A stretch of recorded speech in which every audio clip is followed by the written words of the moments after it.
Okay, Julia, it started. Okay. Hello, my name is Julia, and for my 390, the title is the GC mass spec detection of autoinducer 2 in mice fecal samples. So autoinducer 2 is a bacterial signal molecule. Within the cell membrane or within the cell, there's this autoinducer synthase called the LuxS that produces these small signal molecules called autoinducer 2. Once this autoinducer 2 threshold is met, then the autoinducer 2 is then able to bind to LuxP.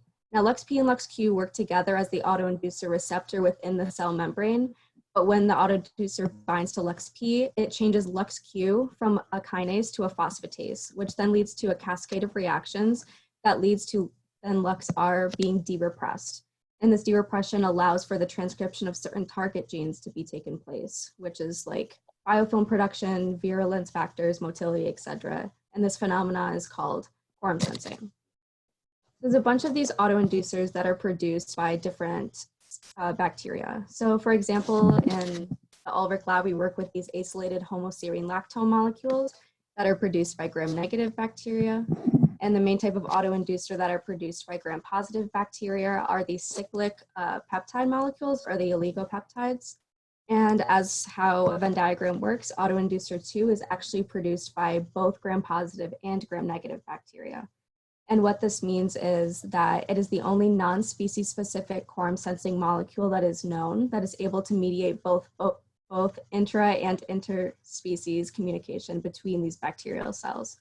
And so autoinducer 2 is able to basically modulate the gut microbiome, which is all of the bacteria, good or bad, viruses that are in the gut, which then leads to Professor Gondek's lab and his experiment, and where I come into play in all of this. So there are these mice that are infected with chlamydia, which is what the Gondek lab works with. They're treated with antibiotics for about 2 weeks. And then from there, they're also treated then with a diet that consists of either probiotics, prebiotics, a combination of the two, or control for another 2 weeks. And my job from here is to detect the presence of autoinducer 2 in the fecal samples that we receive from the experimental mice. And how I do this is I follow this paper exactly. It laid out step by step what I needed to do. So the first step was enzymatically synthesizing the autoinducer 2 standard. Then I would need to do a 2-step derivatization reaction to make the autoinducer 2 a viable compound to run through the GC mass spec for analysis. And this is just a snippet of a picture from the paper that shows the mass spec data from the silylated version of autoinducer 2 to make sure that these steps and what I'm making is exactly matching the paper. The first step in all of this is the enzymatic synthesis of autoinducer 2, which is a schematic right here. There's a starting material, acetinosyl homocysteine, that when treated with this enzyme PFS, it cleaves this bond here and releases an adenine molecule, and as well as S-ribosyl homocysteine. Then SRH is treated with the second enzyme called LuxS, which cleaves this bond here, releasing this homocysteine molecule. And that creates DPD and these other cyclic versions of what are collectively known as autoinducer 2. And in order to do this, I needed to make and purify both of these enzymes, which this gel shows that I successfully did. And so this is the band that shows the LuxS, and this is the band that shows PFS. In order to visualize the first part of this reaction, we relied on the HPLC instrument. So first we took the starting material SAH and ran it through, and we saw a peak that came out at around 6.5 minutes. Then we took adenine, which is one of the products here, and we also ran it through and saw a peak here that came out at around 6 minutes. When we added PFS to SAH, after about 4 hours, we saw the production of both peaks here, which means that PFS is a working enzyme. And then after we waited a little bit longer, at around 20 hours later, we saw the complete elimination of the starting material peak, or the SAH peak, which means that we can infer that this part of the reaction is now over. For the next part of the reaction, we relied on an enzymatic assay that utilized the Elman's reagent, which is the thiol detector. And so this enzymatic reaction, we used SAH that was pre-treated or not with PFS. So going down here, if you look, and we didn't add PFS or LuxS, we saw no thiol production. When we didn't add PFS, but we added LuxS, we saw no enzymatic or no thiol production as well. When we added PFS but no LuxS, we again didn't see any thiol production here. However, when we added both PFS and LuxS, then we were able to see thiol production, which is seen as an increase in absorbance over time. So what this means is that we were not only able to make LuxS as a working enzyme, but also that we actually made DPD and what is known as autoinducer 2 for the next step, which is this two-step derivatization reaction that they told us about in the paper. And so we take DPD and we treat it with 1,2-phenylene diamine to create this molecule here.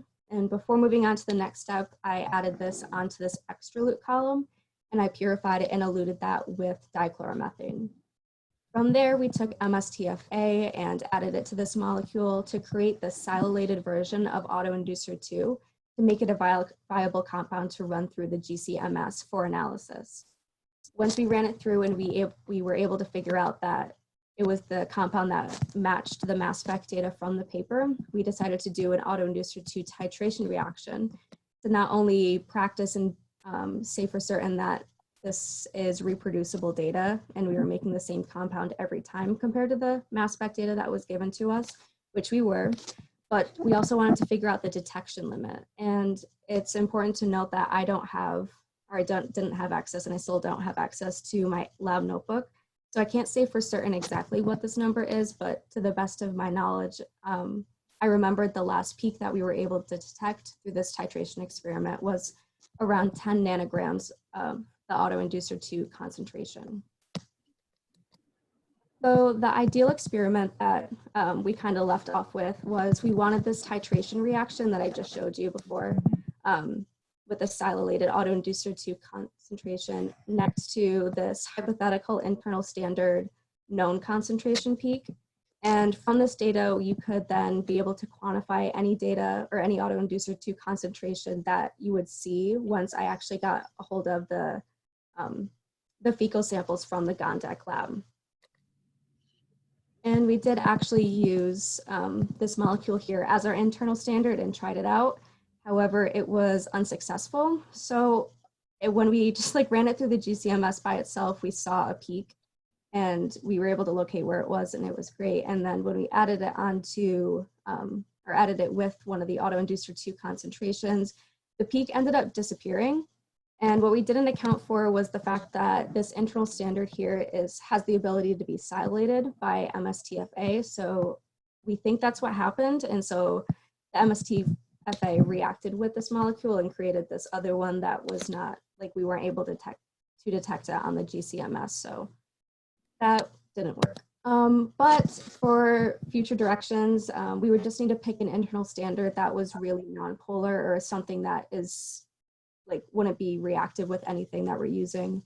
From there, we could create an autoinducer 2 standard curve, which would show the relative area under the curve between the autoinducer 2 standard and the internal standard. And that would give us something to compare to once we actually obtained the fecal samples from the Gondek lab, which would be the next step. So yeah, we would just run those through the GCMS and try and see if we could detect any presence of autoinducer 2 with them.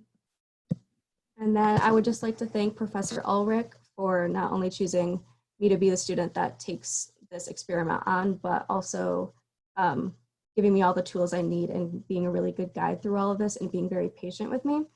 And as well as Professor Gondek for not only letting me in micro in the microbiology lab this semester and allowing me to see a little bit of the background of his experiment, but also answering all of my emails and all of my questions that I had about it. And then Ithaca College for the research opportunities and making research one of the best parts of my college experience.